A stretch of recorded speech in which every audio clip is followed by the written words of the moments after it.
चल रही थी। पवित्र दुनिया का मालिक बनने के लिए बड़ी मेहनत है। ये भी जानते हैं कि हम अपवित्र हैं और पतित हैं।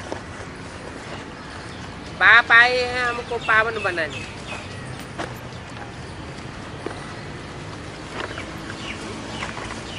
बाप किस लिए आए हैं? पावन बनाने आए हैं। तो जो मकसद है वो पूरा किए बगैर चले जाएंगे क्या?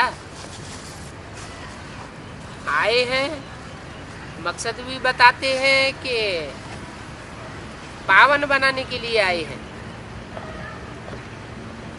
तो ऐसे तो नहीं कि 69 में शरीर छोड़ करके ज्ञान सुना करके चले जाएंगे। ज्ञान सुनाने का मकसद नहीं बताया। मकसद क्या बताया? पावन बनाने का। कहते भी हैं सिर्फ मुझे याद करो। जब मनुष्य मरते हैं तो उनको कहते हैं राम को याद करो। ये तो हद की बात हो गई। लेकिन बेहद की बात इसमें क्या निकलती है? इस दुनिया के अंत काल में जब सारे मनुष्य जीते जी मरने के लिए मजबूर हो जाएंगे तो अंत में राम को पहचानेंगे और राम को याद करेंगे।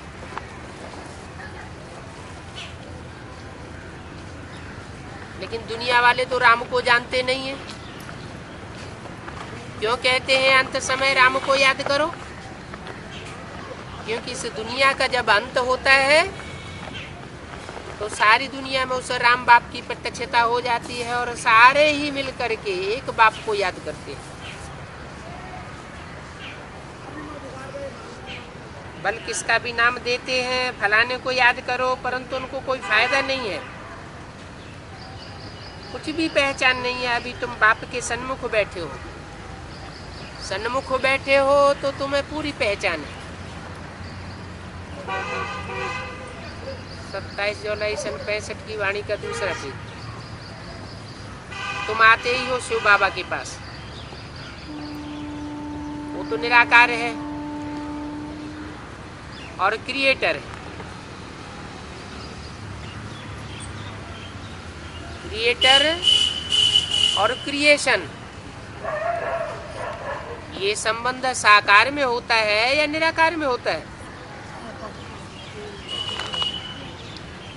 क्रिएटर जरूर कुछ क्रिएट करता है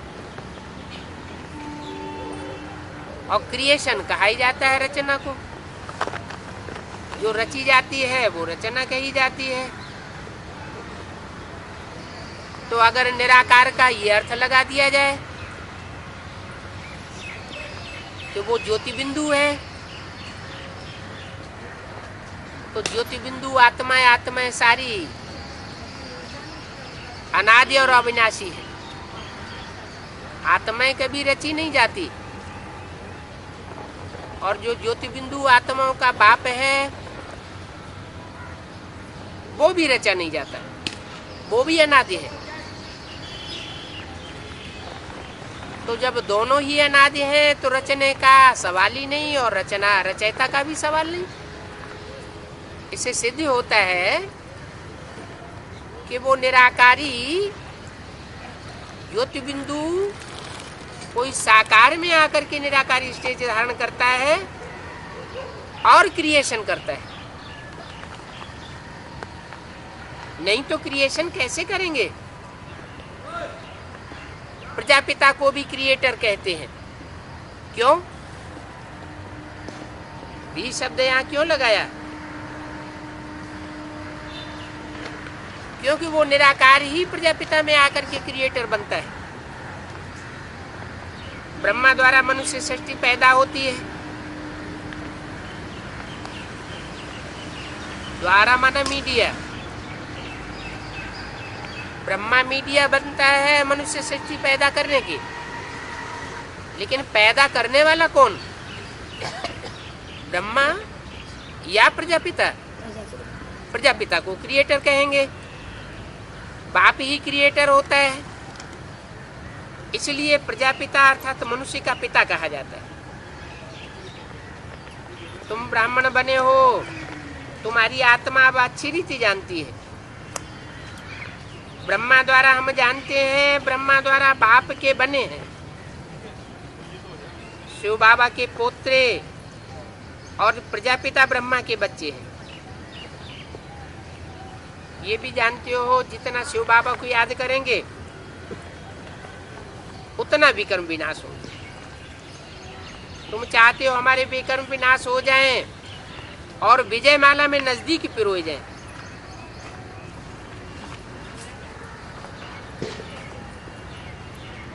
पाप कर्म भस्म हो और रुद्रमाला में नजदीक न पिरोए जाए। नजदीक कहाँ पिरोए जाए? विजय माला। क्यों? रुद्रमाला तो बाप की माला है, डायरेक्ट शिव बाप की माला है, फिर विजय माला में पिरोए जाने के लिए क्यों बोला है? क्योंकि विजय माला है प्रवृत्ति मार्ग की पक्की माला, फाइनल माला, जहां से नई दुनिया की शुरुआत होती है। तो याद करना पड़े। फिर ये भी जानते हो कर्म योगी है, कर्म तो करना ही है, कर्म धारा बगैर कोई रह न सके। घर बार भी संभालना है, उनको संभालते हुए पवित्र रहना है कमल फूल के समान। ये मिसाल कोई कमल फूल का सन्यासियों से नहीं लगता है, क्योंकि कमल का फूल बहुत बाल बच्चड़े वाला होता है, बड़े परिवार वाला होता है। सन्यासी तो अकेले होते हैं, वो किसी को कह भी नहीं सकते कि घरगृहस्थ में रह करके पवित्र बनो। क्यों नहीं कह सकते? क्योंकि वो खुद भी घरगृहस्थ में रह करके पवित्र नहीं बन पाते, उनको चैप लगता है, तो दूसरों से कैसे कहेंगे? तो जो जैसा होता है वो वैसा ही बनाता है। सन्यासी होगा तो सन्यासी बनाएगा, गृहस्थी होगा तो गृहस्थी बनाएगा, घर गृहस्थ में रहते पवित्र रहने की प्रवृत्ति वाला होगा तो दूसरों को भी पवित्र प्रवृत्ति वाला बनाएगा। सन्यासी तो कह नहीं सकते कि गृहस्थ व्यवहार में रहते पवित्र रहो। अगर कहें ब्रह्म को याद करो तो वो भी हो न सकता।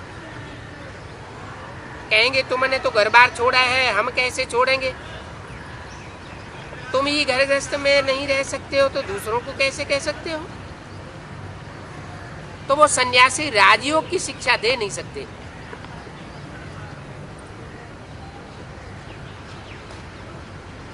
क्यों?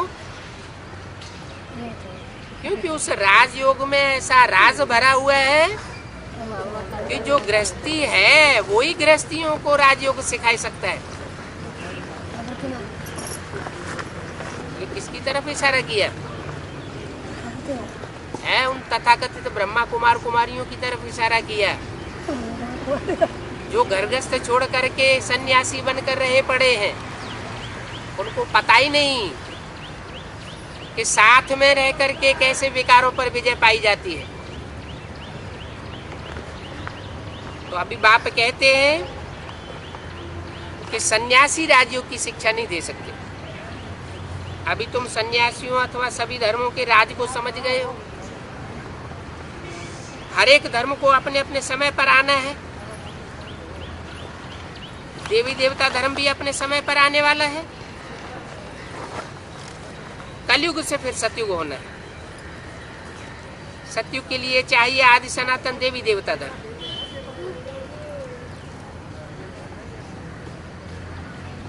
और कोई धर्म वाले हो, वो कोई भी मनुष्य को देवता बना ही नहीं सकते। उन सब धर्म वालों को मुक्ति धाम में जाना ही है।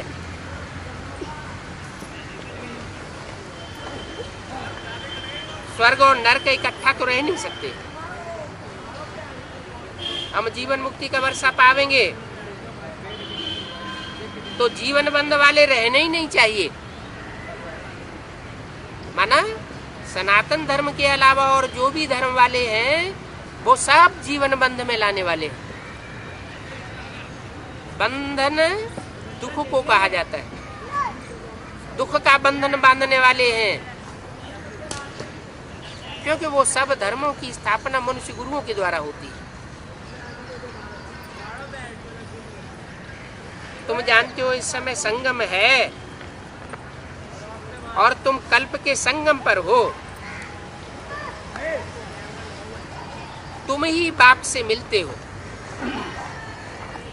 और दूसरा कोई बाप के साथ मिल न सके। क्यों? जो जैसे संस्कारों वाला होगा वो वैसे ही संस्कारों वाले के साथ मेल खाएगा। तुम 84 जन्म लेने वाले हो तो 84 जन्म लेने वाले बाप के साथ तुम्हारा मेल होता है। तुम निराकारी स्टेज में रहने वाली आत्मा के स्वरूप में टिकने वाले हो तो तुम ही निराकारी स्टेज में टिक सकते हो बाप के साथ, और सबको तो देवान आएगा। बाप से स्वर्ग के लिए फिर से तुम अपना वर्षा पाए रहे हो। हम जीते जी मर करके बाप के बनते हैं। वो तो कहते हैं मर गए तो स्वर्ग पधारे, मर जाने के बाद स्वर्ग की कल्पना करते हैं। तुमको बाप सिखाते हैं कि तुमको मर करके, शरीर से मर करके स्वर्ग में नहीं जाना है। कैसे जाना है? इसी जीवन में रहते हुए देवभान से मर करके ऐसी स्टेज ज्ञान की पराकाष्ठा बनानी है कि यहाँ इस जीवन में रहते हुए ही स्वर्ग का अनुभव करने लगे। इसमें अपने मन को मोल्ड करना पड़ता है। ज्ञान के आधार पर मन को सेट करना पड़ता है। तो तुम जीते जी मर कर के बाप के बनते हो। जो बाप के प्रति एडाप्ट होते हैं उनको दोनों जहानों का मालूम पड़ जाता है। पुरानी दुनिया क्या है और जो नई आने वाली दुनिया क्या है, दोनों का पता पड़ जाता है। पता पड़ता है कि हम फलाने के थे और अब हम फलाने के बने हैं। अपने मित्र संबंधियों आदि सबको जानते हैं, दोनों तरफ का मालूम पड़ता है। लौकिक संबंधों का भी पता पड़ता है और अलौकिक संबंधियों का भी पता पड़ता है। पहले फलाने गावड़े में था, राजा नहीं था। तुम बच्चे भी जानते हो ये पतित दुनिया है, इनसे हमने लंगर उठाई लिया। लंगर क्या होता है? जो नाव होती है या जो जहाज होता है,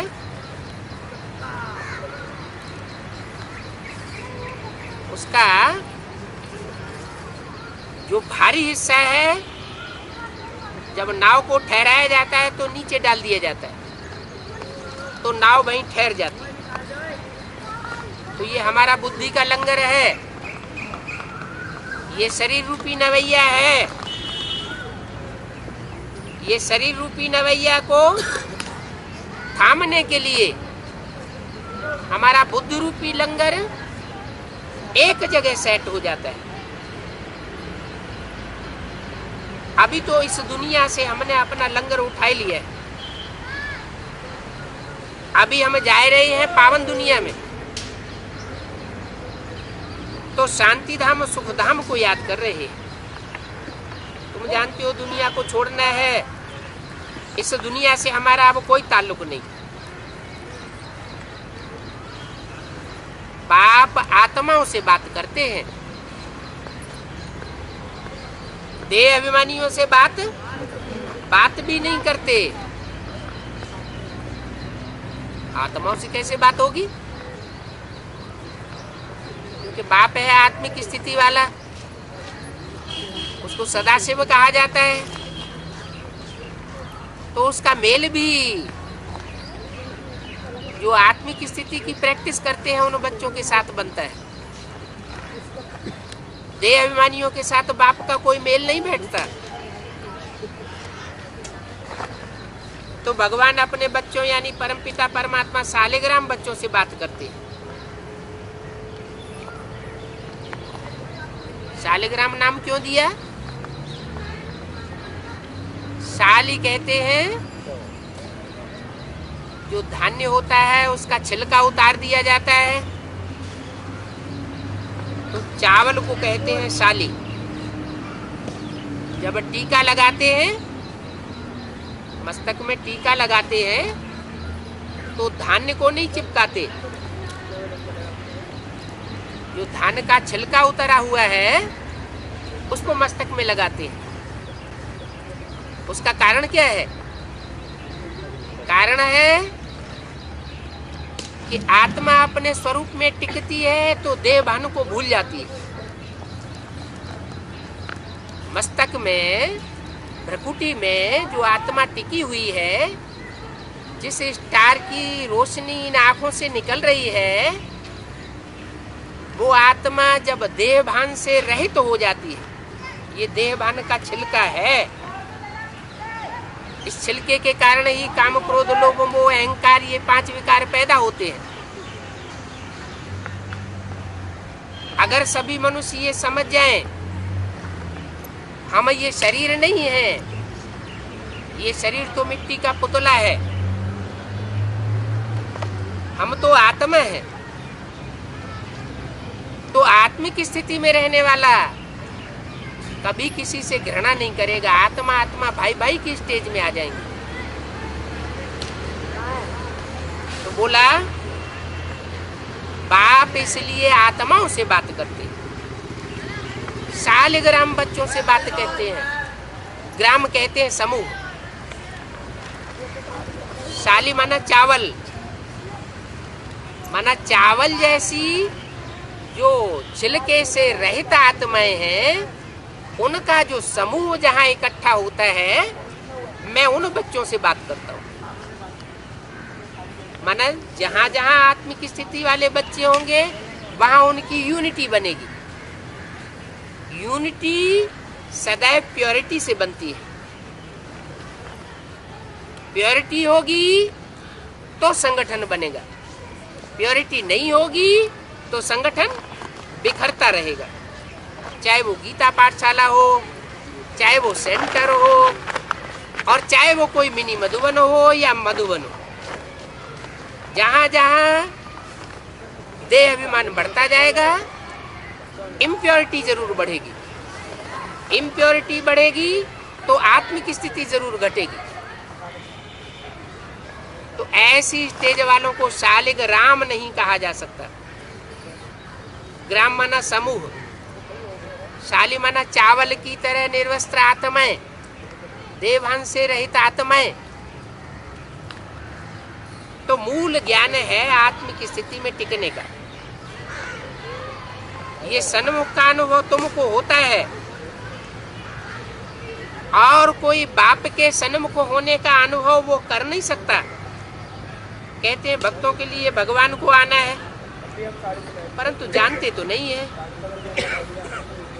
क्योंकि न जानने के कारण मुझ पड़े हैं। इतनी सहज बात कोई समझ नहीं सकते हैं। याद तो करते आती है।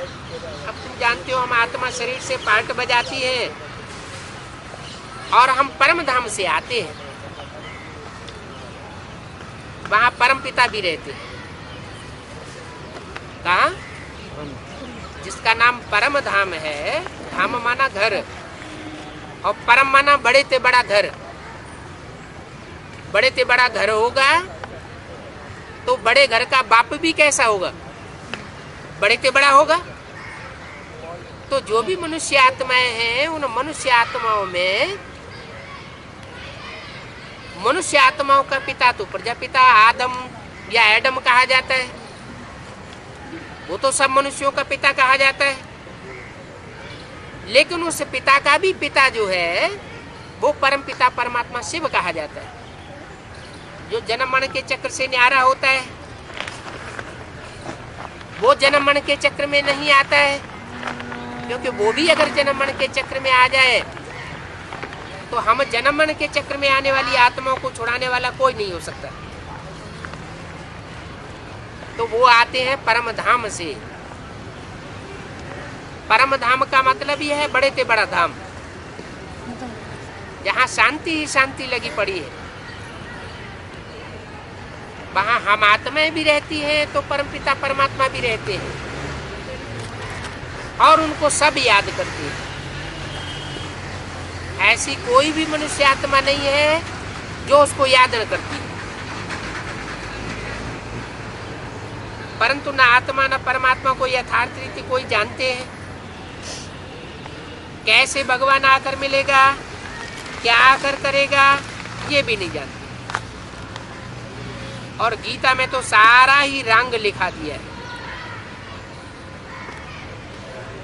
नाम ही बदल दिया है। गीता में क्या नाम बदल दिया है? गीता का भगवान कृष्ण को बनाई दिया है। किसने बदल दिया है? गीता का भगवान कृष्ण किसने बनाई दिया? कृष्ण तो साकार होता है, राम और कृष्ण तो साकार देवताएं हुए, तो कृष्ण साकार का नाम किसने डाल दिया? ये भूल कैसे हो गई? क्या द्वापर युग से ये भूल हुई या संगम युग में इसका फाउंडेशन पड़ा? फाउंडेशन कहाँ पड़ता है? भक्ति मार्ग में जो भी गलतियां होती हैं, जो भी भक्ति मार्ग के क्रियाकर्म कांड होते हैं, उनका फाउंडेशन कहाँ पड़ता है? संगम युग में पड़ता है। तो जो ये बड़ी भूल हो गई, गीता में कृष्ण का नाम डाल दिया, ये भूल कहाँ से शुरू हुई? कैसे? नहीं, हाँ, कैसे? क्या लिख दिया? दुनिया वाले देहधारी गुरुओं ने लिख दिया या ब्राह्मणों की दुनिया वाले देहधारी गुरुओं ने लिख दिया? ब्राह्मणों की दुनिया वाले गुरुओं ने तो कहीं भी नहीं, किसी पुस्तक में नहीं लिखा हुआ है कि गीता का भगवान कृष्ण है। वो तो कहते हैं गीता का भगवान शिव है। कहते हैं मगर लिखते हैं, कहते हैं, कहते भी हैं, लिखते भी हैं।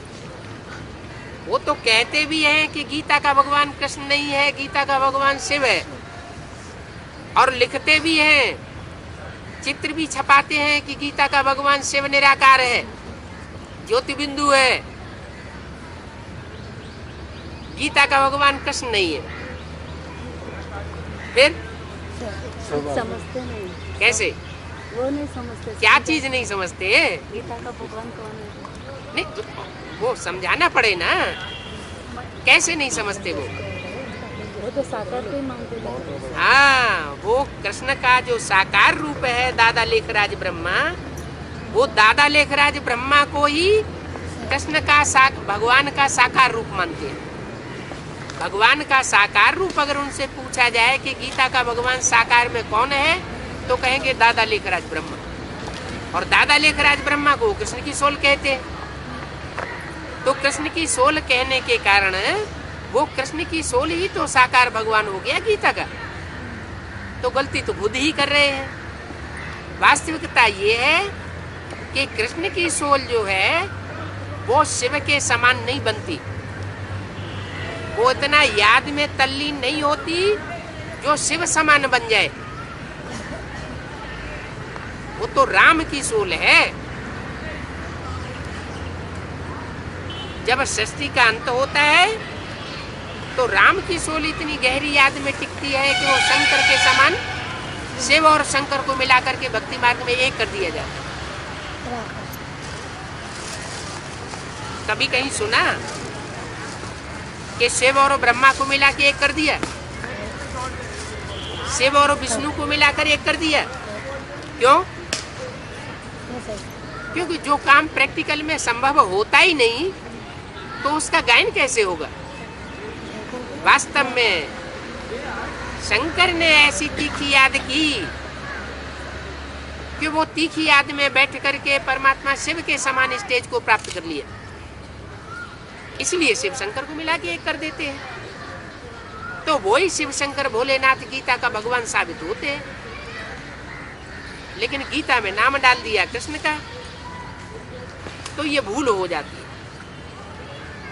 वो यथार्थ रीति जानते नहीं है, कैसे भगवान आकर के मिलेगा वो भी जानते हैं।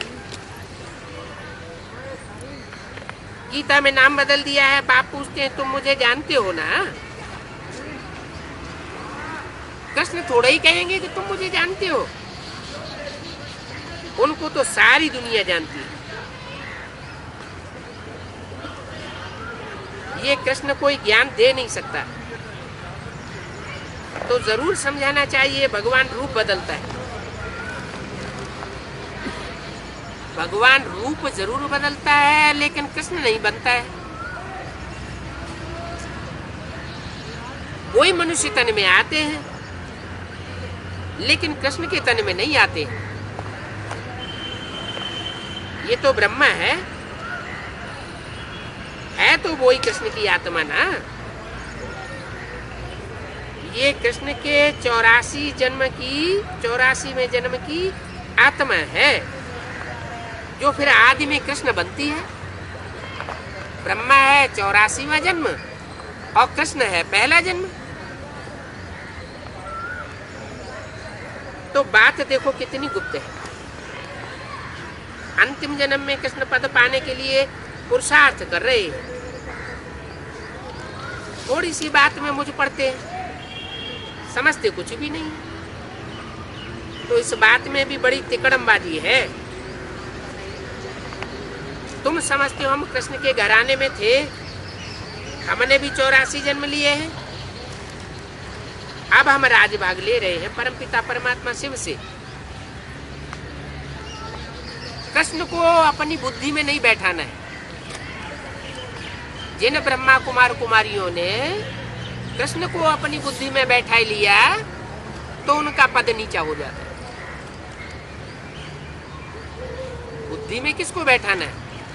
रचना को या रचयिता को? रचयिता को बुद्धि में बैठाएंगे तो रचयिता बाप का वर्षा मिलेगा।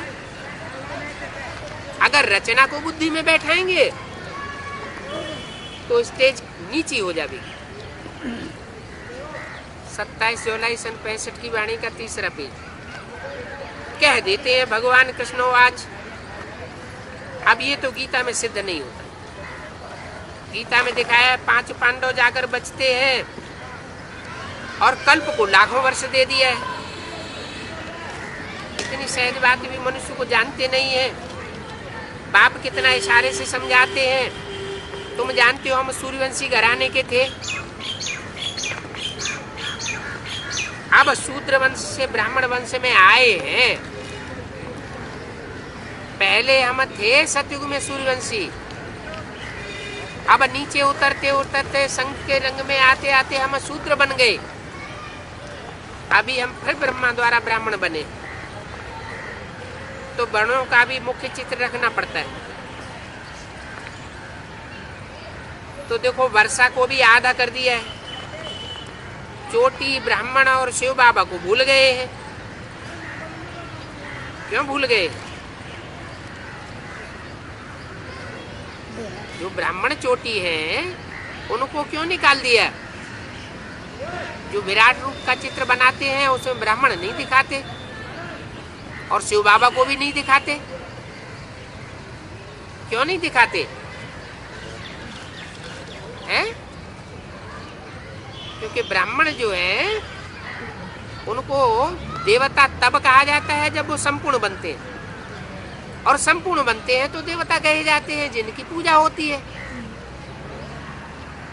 शिव बाबा को इसलिए भूल गए हैं कि शिव बाबा गुप्त पार्ट बजाता रहता है। विराट रूप में बाकी देवता क्षत्रिय वैश्य शूद्र सब दिखाई दिए, लेकिन ब्राह्मण वर्ण तो जरूर चाहिए। ब्रह्मा की औलाद कहाँ गए? कोई की बुद्धि में नहीं बैठता।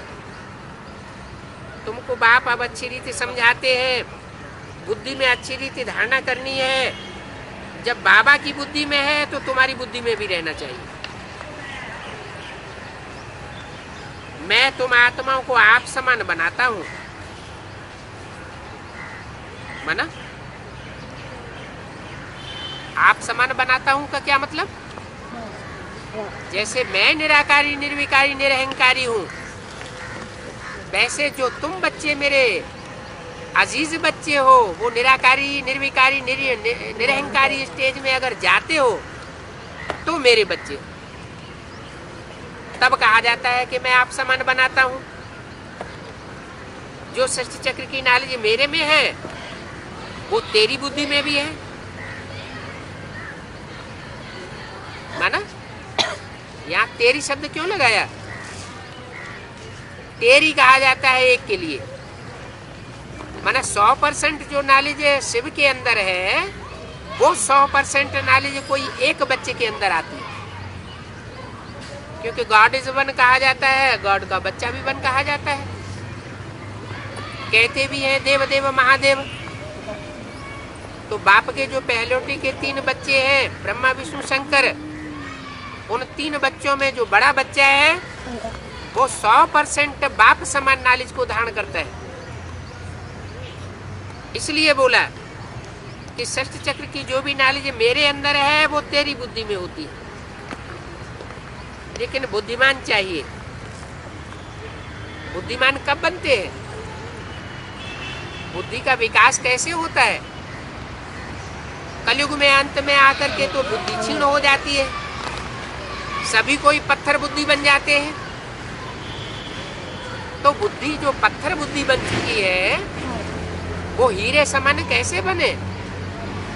वो तरीका बताया कि तुम अपने को आत्मा समझो। जितना जितना आत्मिक स्थिति में टिकेंगे, सूक्ष्म ज्योति बिंदु आत्मिक स्थिति में टिकने से बुद्धि सूक्ष्म बनेगी।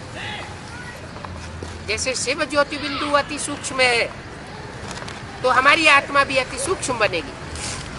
सूक्ष्म आत्मा में बुद्धि के सभी प्रकार के गुण आ जाते हैं और मन बुद्धि को ही आत्मा कहा जाता है। तो बोला कि तेरी बुद्धि में भी वही ज्ञान आ जाता है। इसके लिए बुद्धिमान चाहिए, बाबा के साथ योग भी हो और घड़ी घड़ी विचार सागर मंथन चलता रहे। अभी तुम सन्मुख बैठे हो, समझते हो बाबा तो बिल्कुल हमको सहज समझाते हैं, हम भूले हुए क्या हैं? कहते भी आत्मा परमात्मा अलग रहे बहुकाल। तो सतगुरु आकर के दलाल के रूप में पढ़ाते हैं। दलाल अथवा सौदा करने वाले को भी मीडिया कहते हैं। बाबा कहते हैं मैं मीडिया हूं। बाप इन द्वारा तुमको अपना बनाए रहा है। किन द्वारा? बाप इन द्वारा तुमको अपना बनाए रहा है। कौन बाप? सुप्रीम सोल ज्योति बिंदु शिव बाप इन द्वारा माना रामकृष्ण की आत्माओं के द्वारा तुमको अपना बनाए रहा है। रामकृष्ण की आत्माएं ही हीरो हीरोइन का असली पार्ट बजाने वाली आत्माएं हैं, जिनके द्वारा मैं तुमको अपना बनाता हूं। मैं खुद ही तुम्हारी सगाई अपने साथ इन द्वारा कराए रहा हूं। दलाल बन अपना साथ ले जाता हूं। साथ में सौदा कराते हैं ना, तो वंडर है। तुम जानते हो मीडियम तो जरूर होना चाहिए। मीडियम द्वारा हमारी सगाई होती है और सगाई शिव बाबा से होती है। तुम सब बच्चे बीच के दलाल हो। दलाल एक है या सब है? जो जो दूसरों को ज्ञान देते हैं तो बीच में मीडिया बन जाते हैं ना, इसलिए तुम बच्चे भी दलाल हो। तो सगाई की युक्ति रचते हो। फिर प्रजापिता का भी नाम देते हैं। वास्तव में वर्षा शिव बाबा से मिलता है, प्रजापिता से कोई वर्षा नहीं मिलता, वो खुद भी वर्षा लेने वाला है। स्वर्ग का रचयिता तो वो ही है। कौन? स्वर्ग का रचयिता शिव बाबा है या प्रजापिता है? शिव बाबा प्रजापिता के अंदर स्वर्ग का रचयिता है, लेकिन प्रजापिता के द्वारा स्वर्ग के गेट नहीं खुलवाता। किसके द्वारा खुलवाता है? माताओं के द्वारा स्वर्ग के गेट खुलवाता है। माताओं के द्वारा क्यों खुलवाता है? प्रजापिता के द्वारा क्यों नहीं खुलवाता? प्रजापिता स्वर्ग देने वाला नहीं है, स्वर्ग रचने वाला नहीं है, माताओं के द्वारा देता है। क्यों देता है माताओं के द्वारा? क्योंकि माताओं में ही वो शक्ति है जो पवित्रता को धारण कर सकती है और पुरुषों के द्वारा पवित्रता को धारण कराने के लिए कंपल्सन कर सकती है। इसलिए माताओं के द्वारा स्वर्ग का गेट खुलवाते हैं।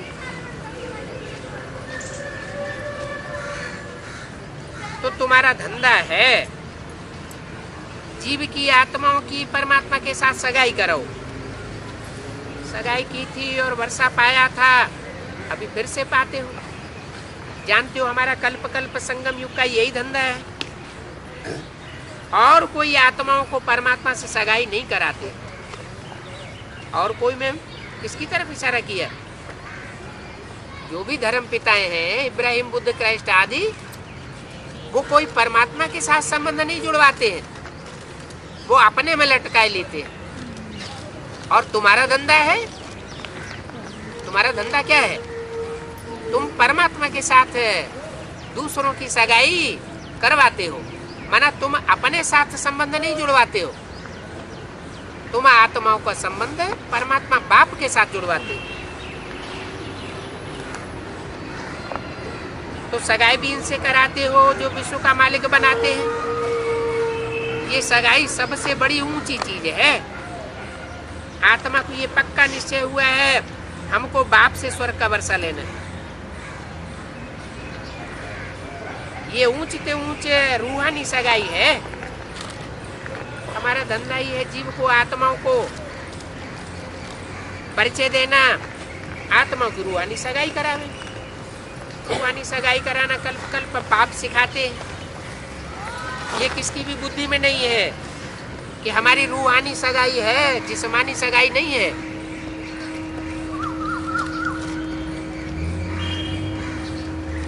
कल्प कल्प ऐसा होता है। कल्प कल्प मनुष्य देवता जरूर बनते हैं, देवता फिर मनुष्य बनते हैं। मनुष्य तो बिल्कुल मनुष्य ही होते हैं, माना? मनुष्य किसे कहा जाता है और देवता किसे कहा जाता है?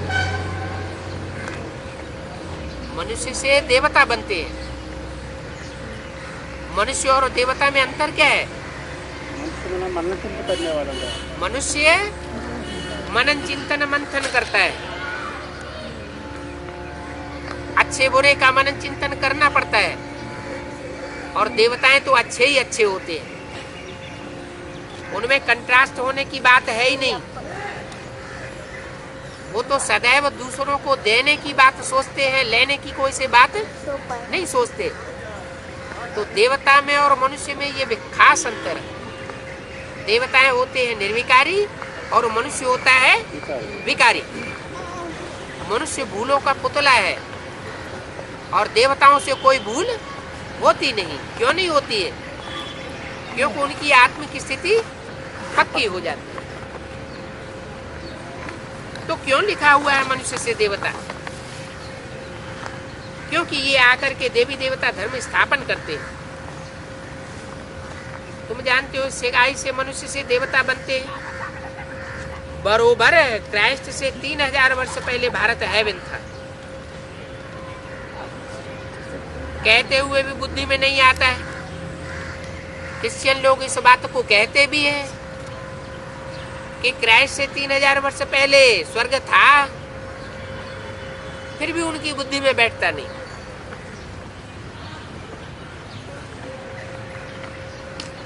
तुम कहते हो कि ये भ्रष्टाचारी राज्य है, और सतयुग में तो भ्रष्टाचार का नाम निशान भी नहीं होता। क्या वहां भ्रष्ट इंद्रियों का आचरण होता ही नहीं, तो भ्रष्टाचार का नाम निशान नहीं हो सकता। वहां जो भी आचरण होता है, संतान की उत्पत्ति होती है, वो श्रेष्ठ इंद्रियों से होती है। श्रेष्ठ इंद्रियों के आचरण से संतति उत्पत्ति होती है, तो भ्रष्टाचार का नाम निशान क्यों होगा? वहां दुख की कोई बात ही नहीं। ये तो मारामारी की दुनिया है, भ्रष्टाचारी दुनिया कहा जाता है, तो पाप आत्माओं की दुनिया है। भारत तो पहले स्वर्ग था, देवी देवताओं का राज्य था। अभी भी देखो कितने मंदिर बनाते रहते। गवर्नमेंट भी मंदिर बनाने में मदद करती है। गवर्नमेंट वैसे तो अपने को इरिलीजियस कहलाती है। क्या कहलाते हैं? जो राज्य चल रहा है भारत में, वो अपन को कहलाते हैं धर्म निरपेक्ष राज्य। हमें किसी धर्म की अपेक्षा नहीं है। तुम कोई भी धर्म को मानो, सिर्फ हमको वोट दो, तो वो धर्म को नहीं मानते। माना धर्म की अपेक्षा नहीं है, धर्म की मान्यता नहीं है। न होने के बावजूद भी अगर कोई मंदिर वगैरह बनाता है तो उसको मदद करते। तो ऐसी क्या बात है? इतना इरिलीजियस कहलाते हुए भी फिर मदद क्यों करते हैं? जयंतियां, त्योहार आदि कितने मनाते रहते हैं। इन सबको मनाने की दरकार क्या है, जबकि तुम्हारा रिलीजन से कनेक्शन ही नहीं है। इसलिए कहा जाता है कि तुम तो जैसे जानवर हो। सोच विचार जानवर कुछ भी नहीं चलाता। जानवर नहीं बुद्धि चलाता है, मनुष्य फिर भी बुद्धि चलाता है। हाथी शेर का कोई रिलीजन होता है क्या? तो जैसे जानवरों का कोई रिलीजन नहीं होता, ऐसे ही मनुष्यों का आज की दुनिया में कोई रिलीजन नहीं रह गया। ये तो जैसे जानवर है। लोग कहते भी ऐसे हैं, उल्लू का बच्चा, सुअर का बच्चा। तो देखो रिलीजन चले जाने से कैसे जानवर मिसल बन चुके हैं। कोई कार्य किसी का सिद्ध ही नहीं होता। इतने पंचवर्षीय योजनाएं चली आ रही है। जब प्लान शुरू किया था तो सोचा था कि 25 वर्ष में ये पंचवर्षीय योजनाएं पूरी कर देंगे। 5-5 वर्ष की 5 योजनाएं बनाएंगे 25 वर्ष में, और भारत को स्वर्ग बनाए देंगे। अभी कितने साल हो गए? सन 47 से लेकर के और 2003-4 तक कितने साल हो गए? उनकी पंचवर्षीय योजना पूरी नहीं हो पाती, और बाप ने एक ही बार में आकर के अपनी पंचवर्षीय योजना पूरी कर दी। बाप की पंचवर्षीय योजना क्या थी? बैगर टू प्रिंस बनाने की। तो बैगर को, जो भारत बैगर था, उस बैगर भारत को प्रिंस बनाने की योजना 5 वर्ष के अंदर बाप आकर पूरी करते हैं। ये तो भ्रष्टाचारी गवर्नमेंट होने के कारण इनके कोई कार्य और कोई प्लानिंग सफल नहीं हो सकती, क्योंकि दुनिया के सारे कार्य जो हैं वो पवित्रता से सफल होते हैं। प्योरिटी है तो पीस और प्रॉस्पेरिटी है। वैसे भी कहते हैं भक्ति मार्ग में, जहां सुमति तहां संपत्ति नाना, और जहां कुमति तहां विपत्ति निदाना। क्यों? क्योंकि जहां सुंदर मति होती है, सुंदर बुद्धि होती है, वहां सब प्रकार की धन संपत्ति अपने आप मुहैया हो जाती है। तो सतयुग में देवताओं की बुद्धि सुंदर थी, इसलिए सब प्रकार की प्राप्ति होती थी। अभी बुद्धि भ्रष्ट बन चुकी है, भ्रष्टाचारी बुद्धि हो चुकी है, तो कोई भी प्लानिंग किसी की सफल नहीं होती, और ही गिरते चले जाते। सबकी उतरती कला होती जा रही है। तुम जानते हो अभी हमारी है चढ़ती कला, किस आधार पर है? चढ़ती कला का आधार क्या हुआ?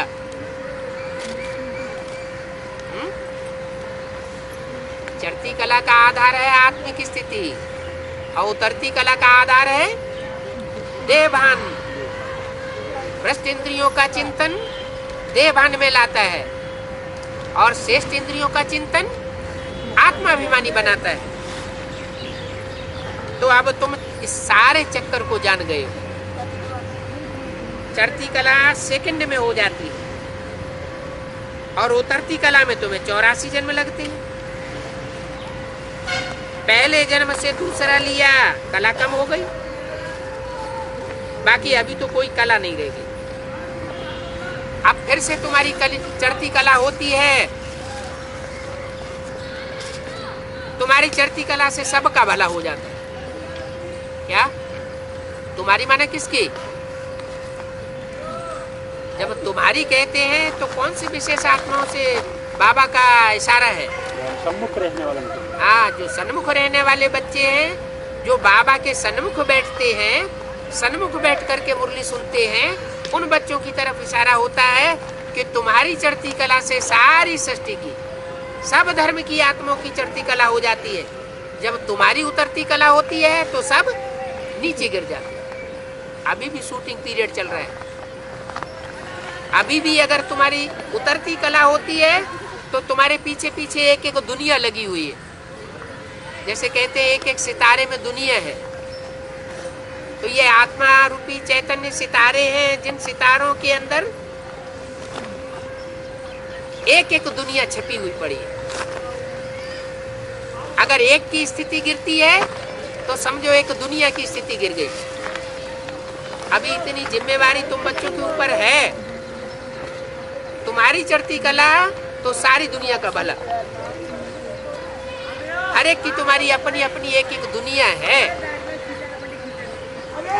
हर एक बच्चा अपनी दुनिया का प्रजापिता है। बोला तुम सर्विस पर लग जाते हो। तुम जानते हो विश्व के मालिक बनने, बाप का मददगार बनना है। बाप आए सबकी चढ़ती कला बनाते। ड्रामा प्लान अनुसार सब ऊपर चले जाएंगे, हैं? सब ऊपर चले जाएंगे तो सृष्टि कैसे चलेगी? चलेगी? सारे ही शरीर छोड़ के ऊपर चले जाएंगे तो नई दुनिया कैसे चलेगी? हैं? यहाँ तो बोला ड्रामा प्लान अनुसार तुम सब ऊपर चले जाएंगे। ऊपर चले जाने का मतलब क्या हुआ? हैं? ऊंची स्टेज में चले जाएंगे।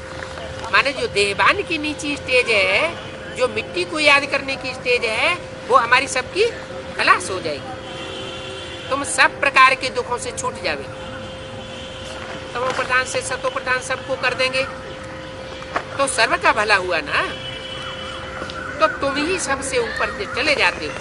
तुम्हारी बुद्धि में सारे झाड़ का राज है, ड्रामा का भी राज है। तो ऐसे ज्ञान देने वाले बाप के साथ कितना मीठा और सच्चा रहना चाहिए, है? लेकिन मुख से कहते हैं तन मन धन सब तेरा, लेकिन अंदर से चालाकी रहती है। अंदर से चालाकी होने के कारण फिर बाप भी कहते हैं कि तुम्हारे दो हिसाब किताब हैं तो हमारे भी दो हिसाब किताब। कितना सच्चा रहना चाहिए बाप के साथ और कितना मीठा रहना चाहिए, डर भी रहना चाहिए। उनके साथ फिर धर्मराज तो है ही। किनके साथ?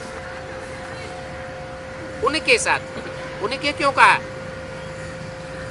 कि जिस समय ये मुरली चल रही थी उस समय बाप बाप के रूप में पाठ नहीं बजाए रहा था।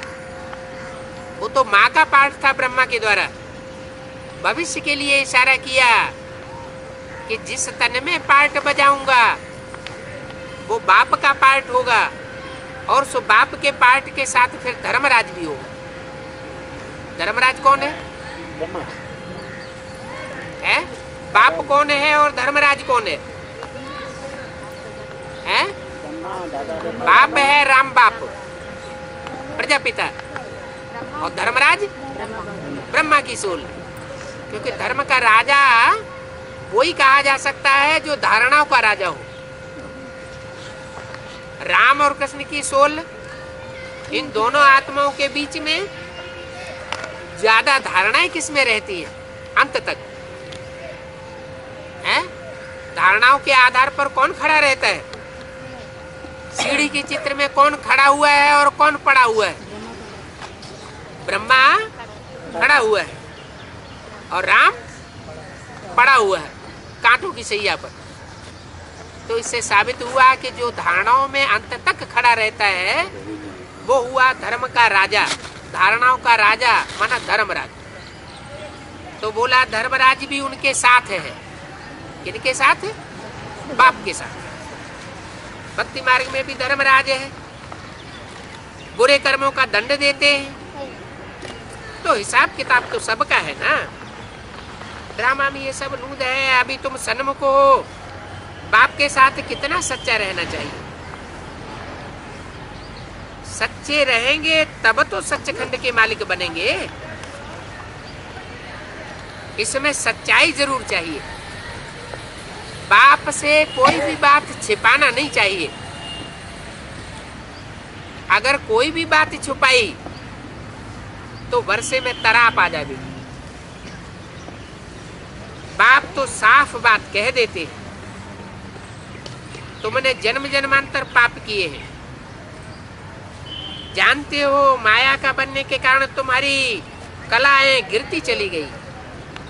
अभी तुम सच्चा बनो। जो सच्चा रहेगा उनको सच्चखंड की राजाई मिलेगी। सच्चा साहब राजी होगा, बाप राजी हो जाता है कि ये बहुत अच्छी सर्विस करते हैं, ये बाप के बहुत अच्छे मददगार हैं। कितने मददगार हैं? कहते हैं बच्चे घर घर में हॉस्पिटल कॉलेज खोलते जाओ। कौन सा कॉलेज हो, कौन से हॉस्पिटल है? गीता पाठशाला घर घर में खोलते जाओ। ये हमारी कॉलेज भी है और हमारी हॉस्पिटल भी है। हॉस्पिटल कैसे? क्योंकि रूह को सफा मिलती है। रूह जो तामसी बन गई है वो तामसी रूह सात्विक बनती है। ये जिस्मानी पढ़ाई नहीं है, ये रूहानी पढ़ाई है, रूहानी हॉस्पिटल है। रूहानी हॉस्पिटल में रूह को मदद दी जाती है। रूह किसे कहते? मन बुद्धि आत्मा को ही तो रूह कहा जाता है। तो मन बुद्धि रूपी आत्मा जब सफल होगी तो सब कुछ सफल हो जाता है। लेकिन माया के बनने के कारण तुम्हारी कलाएं गिरती आई। बाप का परिचय देते जाओ, हॉस्पिटल कॉलेज खोलते जाओ तो बेचारों का कल्याण हो जाए।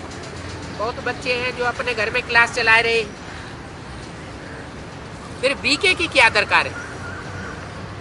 क्या अगर सभी बच्चे अपने अपने घर में क्लास चलाने लगे और मोहल्ले पड़ोस वालों को इकट्ठा करके ईश्वरीय ज्ञान देने लगे तो बीके की क्या दरकार है?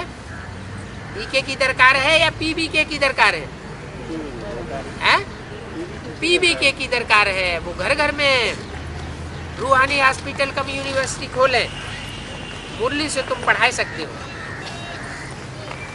अपने अपने घर में आप ही क्यों नहीं पढ़ाते हो? बीके तो तुम हो। तुम ऐसे क्यों समझते हो कि बीके बिगर हम समझा नहीं सकते? ऐसे थोड़ी बुद्धि में होना चाहिए क्या कि जब तक ब्रह्मा कुमारी बहनें हमारे घर में आकर न समझाएं तब तक हम क्लास नहीं चला सकते। क्योंकि बीके तुम भी हो। ऐसे थोड़े ही, ऐसे थोड़े कि बीके जाएं तो प्राण निकल जाए। ब्रह्मा कुमारियां अगर चली जाएं तो प्राण निकल जाएं? नहीं। हैं? बीके की जरूरत नहीं है बोले ना आपको। बोला ना, बीके पिछाड़ी इतना मरना नहीं चाहिए। 65 की वाणी में बाबा के द्वारा ही तो बोला जा रहा है। गीता पाठशाला मना प्रजापिता ब्रह्मा कुमार कुमारियां अपने घर में जो खोल के बैठते हैं, उसी में सारी रूहानी हॉस्पिटल खोल सकते हैं। उसके लिए ब्रह्मा कुमार कुमारियों का आधार लेने की दरकार नहीं है। 7 रोज भट्टी में रहने से पूरा अविनाशी सर्जन बन सकते हैं। क्या घर में गीता पाठशाला खोलेंगे ना, हाँ, तो वो ब्रह्मा कुमारी की जरूरत नहीं है। बिल्कुल नहीं। हाँ, डायरेक्ट ब्रह्मा कुमारी से जो बने हुए हैं बीके वालों को ही बोलना पड़ेगा ना ये ज्ञान। बीके वालों को बोलना पड़ेगा। बाबा तो नहीं कह रहे हैं ऐसा कि बीके के बगैर क्लास नहीं चल सकता।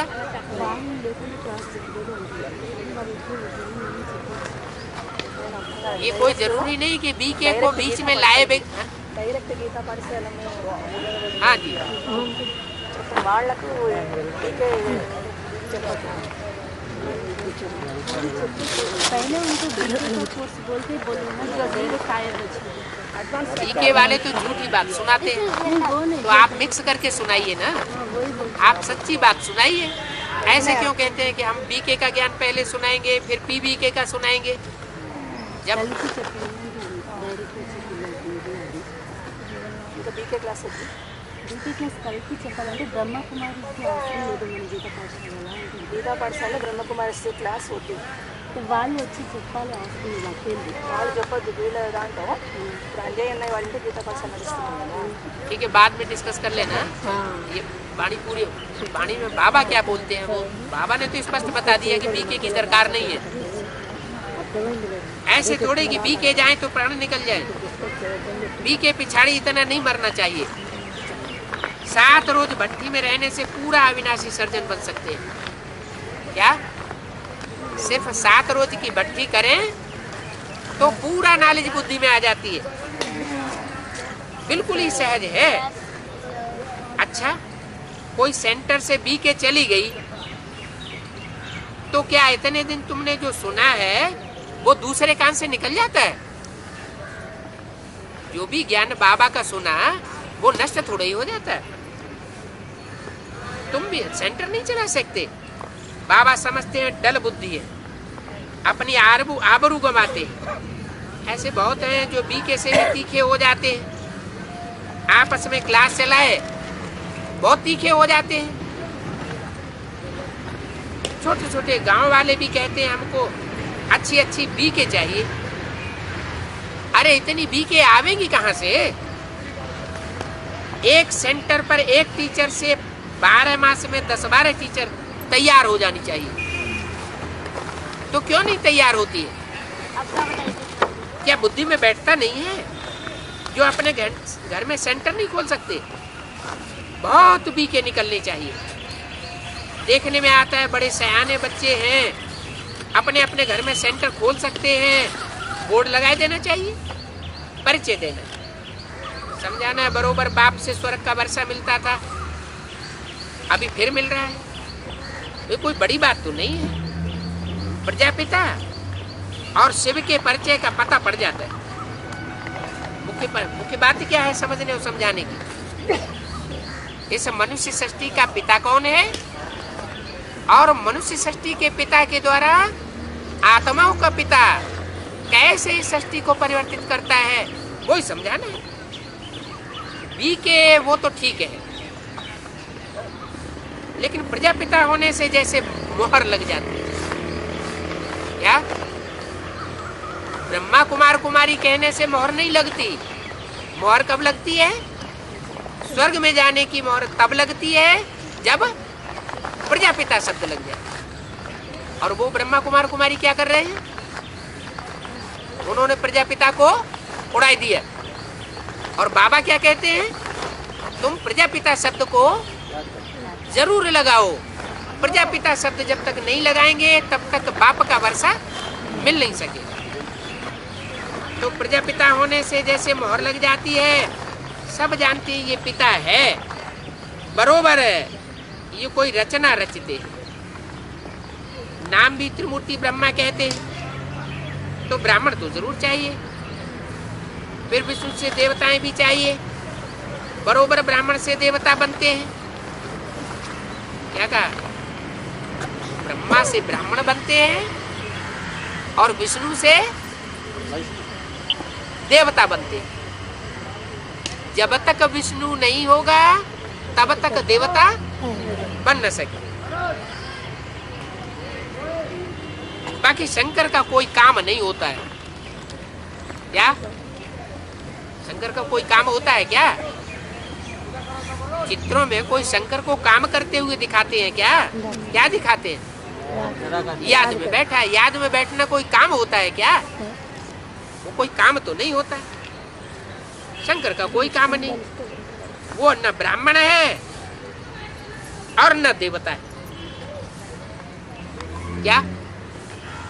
शंकर ब्राह्मण भी नहीं है और देवता भी नहीं है। बाकी तब क्या है? है? बस आंख खोली और विनाश कर दिया, ये है। तो बोला इसलिए उसको निमित्त रखा है इस बात के लिए कि उसकी आंख खोले और सृष्टि का, पुरानी दुनिया का विनाश हो जाए। ओम मना, इसलिए ब्रह्मा कुमारी शंकर को उड़ाई देती है।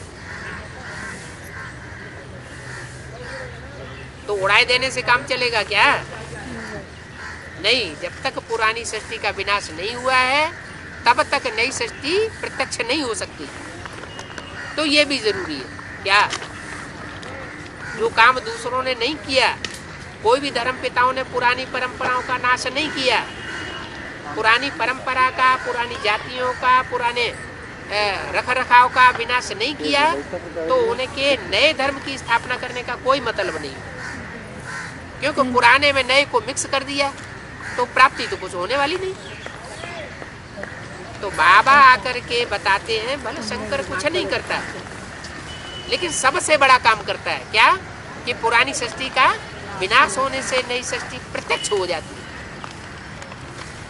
नहीं तो प्रत्यक्ष नहीं हो सकती।